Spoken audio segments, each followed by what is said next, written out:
രണ്ട് കാര്യങ്ങൾക്ക് ആരെയും നിർബന്ധിക്കരുത്. ഒന്ന് സ്നേഹവും മറ്റൊന്ന് ആരാധനയുമാണ്. രണ്ടും ഹൃദയത്തിൽ നിന്നുള്ളതാണ്. എന്നെ ബഹുമാനിക്കാത്ത ആളുകളെ ഞാനും ബഹുമാനിക്കുന്നില്ല. അവർ അതിനെ ഈഗോ എന്ന് വിളിക്കുന്നു.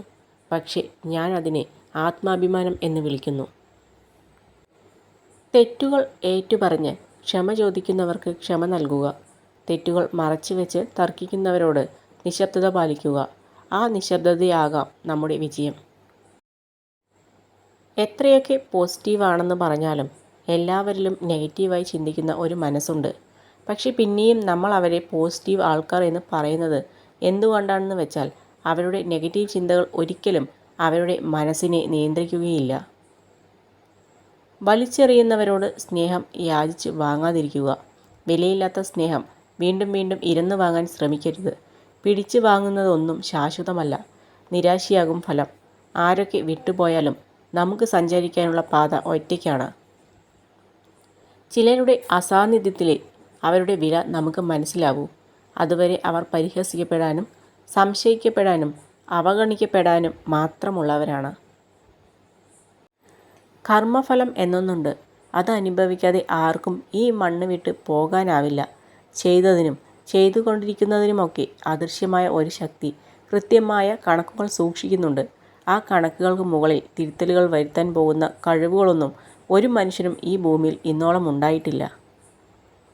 ആരുടെയെങ്കിലും ഹൃദയത്തിലെ വേദന തുടച്ചു നീക്കാൻ നമ്മുടെ വാക്കിനോ പ്രവൃത്തിക്കോ ഒരു ചെറു പുഞ്ചിരിക്കോ കഴിയുമെങ്കിൽ അതിന് മടിക്കരുത്.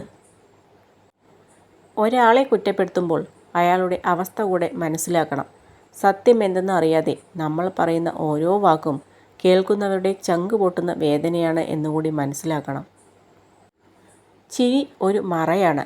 ചിലപ്പോഴൊക്കെ നീറുന്ന നോവുകളെ ഏറ്റവും ഭംഗിയായി ഒളിപ്പിക്കാനും പുറത്തുനിന്ന് നോക്കിയാൽ ഏത് വേദനകളെയും ഏറ്റവും സുന്ദരമായ ഒരു മുഖം മാത്രമായി കാണിക്കാൻ കഴിയുന്ന ഒരു അസാധ്യ ജാലവിദ്യക്കാരനാണ് ചിരി. ഒരു വ്യക്തി സ്വയം ആശ്രയിക്കണം. തൻ്റെ ജീവിതത്തിൻ്റെ ഉത്തരവാദിത്വങ്ങൾ സ്വന്തമായി കൈകാര്യം ചെയ്യണം. കഷ്ടതകൾ ഉള്ള സമയത്ത് നിങ്ങൾക്ക് തുണയായി നിങ്ങൾ മാത്രമേ ഉണ്ടാകൂ. നിങ്ങളുടെ പ്രശ്നങ്ങൾ തീർക്കാൻ മറ്റൊരാളും മുതിരില്ല. അതിനാൽ സ്വന്തം കഴിവ് വളർത്തിയെടുത്ത് ഉത്തരവാദിത്തങ്ങൾ സ്വന്തമായി കൈകാര്യം ചെയ്യുക. അറിവ് മാത്രമാണ് ഒരു വ്യക്തിയെ ഏറ്റവും ഉയർന്ന തലത്തിൽ എത്താൻ സഹായിക്കുന്നത്. അതിനാൽ ഭാവി ജീവിതത്തിലേക്കുള്ള മുതൽക്കൂട്ടാണ് വിദ്യാഭ്യാസം എന്ന കാര്യം ഓർക്കുക. നല്ല ചിന്തയാൽ ഉണരുക. ഹൃദയത്തിൽ ആരോടും വെറുപ്പ് തോന്നാതെ പെരുമാറുക. ഒരു ചെറു പുഞ്ചിരിയോടെ സങ്കടങ്ങളെ നേരിടുക. തോറ്റുപോവില്ല എന്ന ഉറച്ച വിശ്വാസത്തിൽ മുന്നോട്ടു പോവുക. നഷ്ടങ്ങളിൽ വച്ച് ഏറ്റവും വലിയ നഷ്ടം സ്നേഹവും നേട്ടങ്ങളിൽ വച്ച് ഏറ്റവും വലുത് വിശ്വാസവുമാണ്. ഒന്നും ഒന്നിൻ്റെയും അവസാനമല്ല. ഒരു അസ്തമയമുണ്ടെങ്കിൽ തീർച്ചയായും ഒരു ഉദയവും ഉണ്ടാവും. അങ്ങനെയാണ് ജീവിതവും പ്രകൃതിയും നമ്മെ പഠിപ്പിക്കുന്നത്. ഈ ലോകത്ത് ആരും ശ്രേഷ്ഠരോ താഴ്ന്നവരോ അതുല്യനോ എന്നൊന്നില്ല.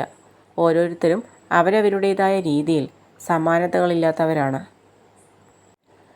നിങ്ങൾക്ക് തിരുത്താൻ സാധിക്കാത്തതിനെ ഉപേക്ഷിക്കുവാനുള്ള ധൈര്യം കണ്ടെത്തുന്നതാണ് ജീവിതത്തിലെ ഏറ്റവും മഹത്തായ നിമിഷങ്ങളിലൊന്ന്. നമ്മെ രക്ഷിക്കാൻ നമുക്കല്ലാതെ മറ്റാർക്കും കഴിയില്ല. നമ്മൾ നടക്കേണ്ട ദൂരം തീർക്കേണ്ടത് നമ്മൾ തന്നെയാണ്. നമ്മുടെ പരാജയങ്ങൾക്ക് കാരണം നമ്മുടെ മാർഗങ്ങളാണ്. ആദ്യം മാർഗങ്ങളെ പൊളിച്ചു പണിയുക, പിന്നീട് പരിശ്രമിക്കുക. വിജയം നമ്മിലേക്ക് വരും. സ്വന്തം കാര്യങ്ങൾക്ക് മാത്രം പ്രാധാന്യം നൽകുന്ന, ആവശ്യങ്ങൾക്ക് മാത്രം നമ്മിലേക്ക് വരുന്ന, തിരിച്ചൊരു സുഖവിവരങ്ങളും തിരക്കാത്ത സൗഹൃദമായാലും പ്രണയമായാലും മറ്റേത് ബന്ധങ്ങളായാലും നമ്മൾ അവർക്ക് ഒന്നുമല്ല എന്ന് തിരിച്ചറിയുക. നമ്മളെ സ്നേഹിക്കുന്ന ഒരാൾ എന്നാൽ നമ്മളെ ശ്രദ്ധിക്കുന്ന ഒരാൾ എന്നു കൂടിയാണ്.